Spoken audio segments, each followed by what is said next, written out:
जय शनिदेव महाराज। अथ शनिवार व्रत कथा प्रारंभ। आज्ञा दी गुरुदेव ने, दीनी शीस झुकाय, कथा कहूँ शनिदेव की, भाषा सरल बनाए। सर्वप्रथम श्री सरस्वती को सुमिरन करके, गणपति जी को नमस्कार करके तथा अपने गुरुदेव के चरणों में माथा नवाकर मैं श्री शनिदेव जी की कथा प्रारंभ करता हूँ।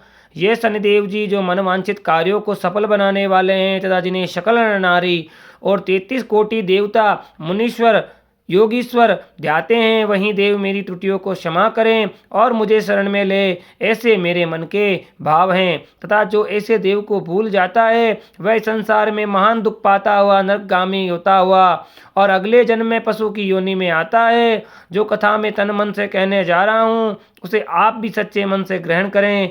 एक बार संसार में चहुं और पूजे जाने वाले नवग्रह एक स्थान पर एकत्रित हुए, परस्पर विविध प्रकार से वार्तालाप करने लगे। जब बात घूमती हुई इस विषय पर पहुंची कि उन 9 ग्रहों में सबसे बड़ा और सर्वाधिक पूजनीय कौन देव हैं, तो प्रत्येक ग्रह देवता स्वयं को बड़ा कहने लगे। इस बात पर जब बहुत देर तक वाद विवाद होता रहा और कोई निर्णय नहीं हो सका, तो यह तय हुआ कि चलकर इंद्र से इसका निर्णय करना चाहिए। सो वह 9 के 9 ग्रह सहस्त्राक्ष के समक्ष उपस्थित हुए।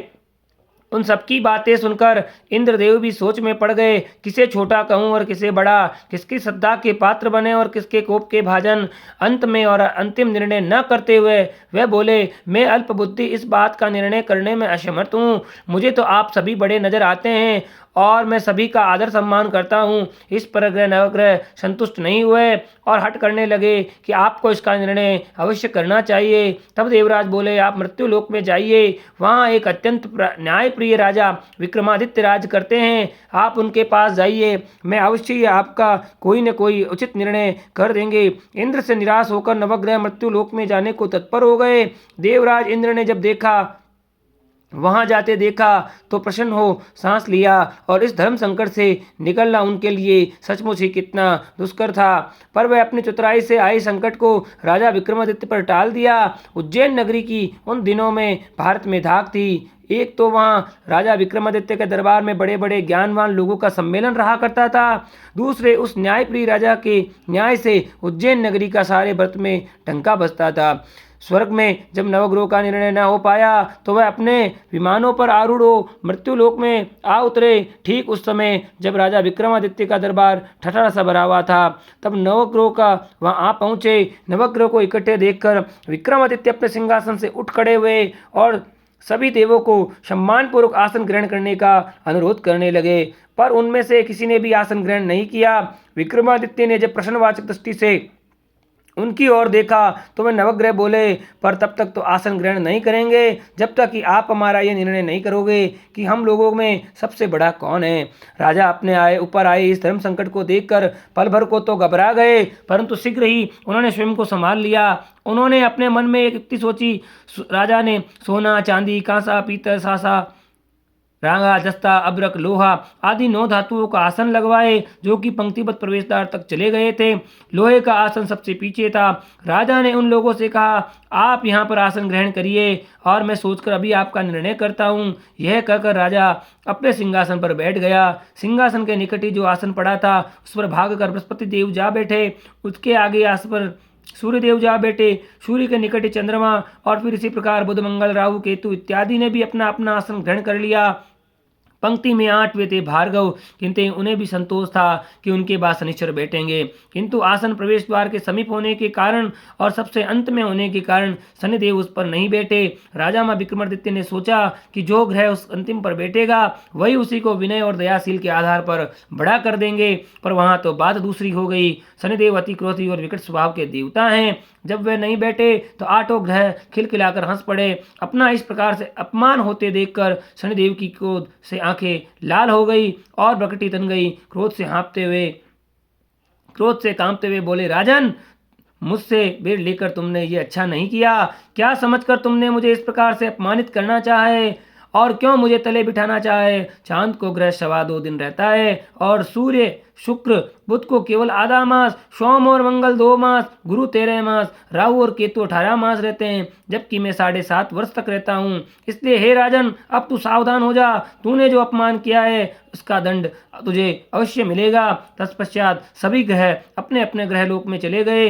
राजा के कुछ दिन तो आराम से बीते। शीघ्र ही शनिदेव की दृष्टि फिरी और राजा पर 7.5 आ गई। उन्हीं दिनों एक व्यापारी कुछ घोड़े बेचने के लिए उज्जैन नगरी में आया। सुंदर सुंदर घोड़े देखकर राजा का जी ललचा गया। राजा ने उन्हें खरीदने का आदेश दिया। घोड़ों में एक घोड़ा भंवर नाम का था। राजा उस पर चढ़कर देखने लगे। कुछ देर तो घोड़ा राजा को लिए वही घूमता रहा, लेकिन फिर सहसा भाग खड़ा हुआ। राजा को बड़ा चंबा हुआ। घोड़ा एक भयानक जंगल में राजा को पटक कर अंतर ध्यान हो गया। राजा अकेला उस वीरान जंगल में भटकने लगा। साय के समय जब उसे प्यास बहुत सताने लगी तो वह जोर जोर से चीखने लगा। उधर एक पगडंडी से एक ग्वाला अपने गांव को जा रहा था। वह राजा की आवाज़ सुनकर रुक गया। राजा ने उसे अपनी व्यथा सुनाई। व्यथा जानकर उसे निकट की नदी पर ले जाकर पानी पिलाया। पानी पीने के बाद राजा स्वस्थ हो गया।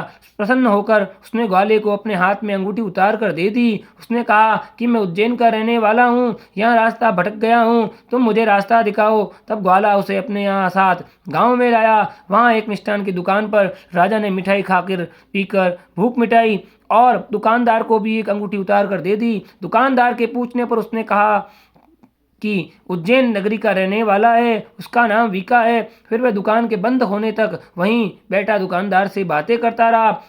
उस दिन दुकानदार की बिक्री बहुत हो गई। उसने सोचा ये भाग्यवान पुरुष है जो इसके आने से आज मेरी इतनी बिक्री हुई है।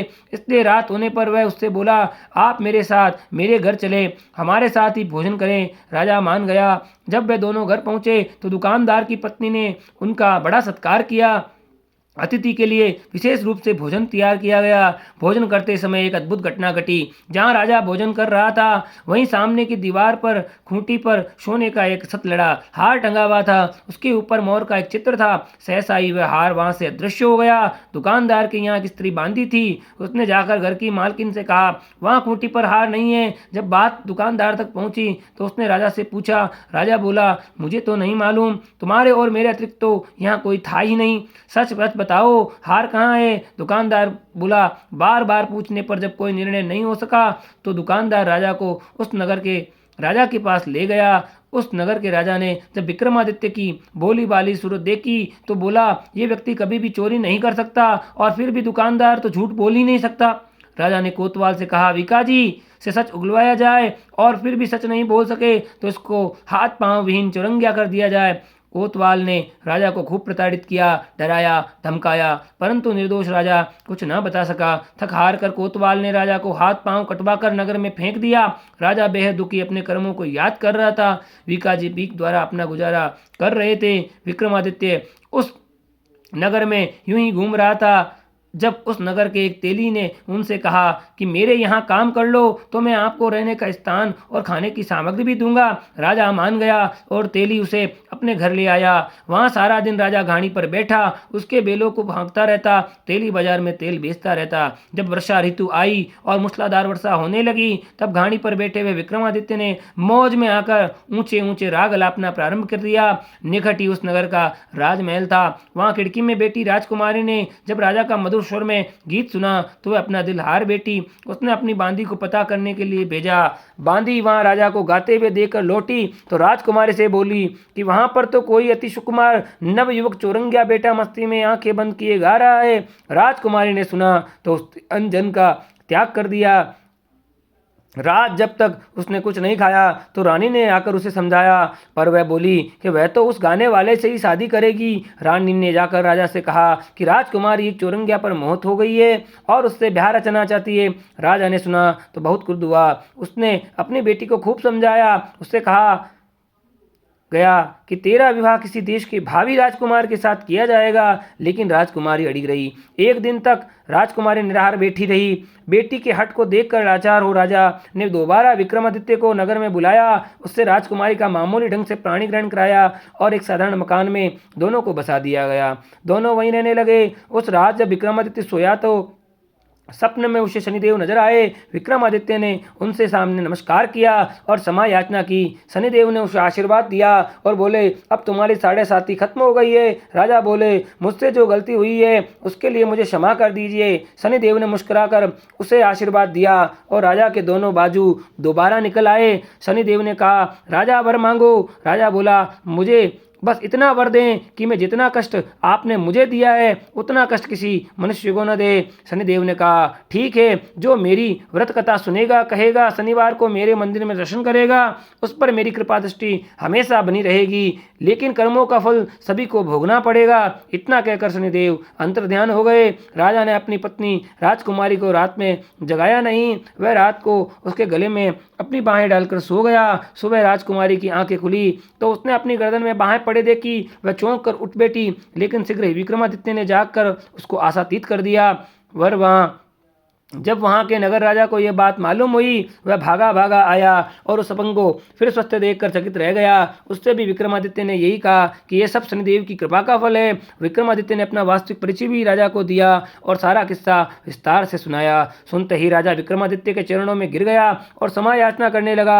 बस ये खबर शीघ्र ही सारे नगर में फैल गई। दुकानदार को जब ये खबर मिली तो वह भागा भागा आया और विक्रमादित्य के पांवों पर लेटने लगा। विक्रमादित्य ने उसे उठाया और आसन पर बिठाया और कहा, इसमें तुम्हारी कोई गलती नहीं है, ये सब शनिदेव की माया है। दुकानदार ने राजा से घर चलकर भोजन करने का आग्रह किया। राजा दुकानदार के घर गया। दुकानदार ने राजा का आदर सत्कार किया। भोजन के लिए उसी जगह बैठाया जहाँ पहले बीकाजी बैठे थे। इस पर बैठने के लिए चंदन की चौकी थी। हाथ पांव राजा के धुलवाए और चांदी की थाली परोसी गई।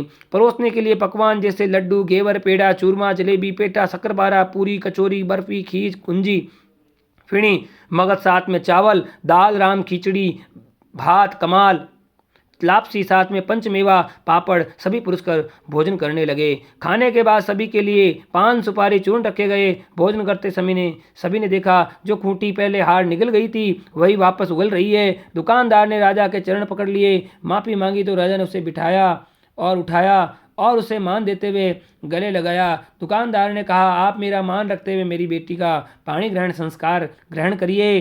राजा इनकार न कर सका। दुकानदार की बेटी का विवाह राजा से हो गया। कुछ समय बाद विक्रमादित्य ने वहां के राजा से विदा मांगी। तब वहां के राजा ने हाथी, घोड़े इत्यादि नौकर नौकरानियों के सहित लश्कर समेत विक्रमादित्य को विदा किया। राजा विक्रमादित्य ने जब पटरानियों को लेकर अपनी नगरी उज्जैन में लश्कर समेत पहुंचा तो सारी नगर में उत्साह छा गया। अपने राजमहल में प्रवेश करने से पूर्व विक्रमादित्य ने नवग्रह की पूजा की और शनिदेव को सर्वोच्च स्थान दिया। साथ ही उसने नगर भर में डोरा पिटवा दिया कि शनिदेव वनवांछित फलों को देने वाले हैं, नवग्रहों में सर्वोच्च स्थान रखते हैं। इस प्रकार शनिदेवी को मनाकर विक्रमादित्य ने अपने राज्य में यश और कीर्ति को अमर कर लिया। बोले श्री शनिदेव जी की जय, बोले श्री नवग्रह की जय। जैसी सुनी वैसी कही, इसमें झूठ न सांच। विक्रम भूप इतिहास को सजनों देखो बाँच। सुने सुनावे शनि कथा, गावे जो चितलाय। सत्य वचन है संत का, वाको संकट जाय। जय श्री शनिदेव। श्री शनियार्पणामस्तु।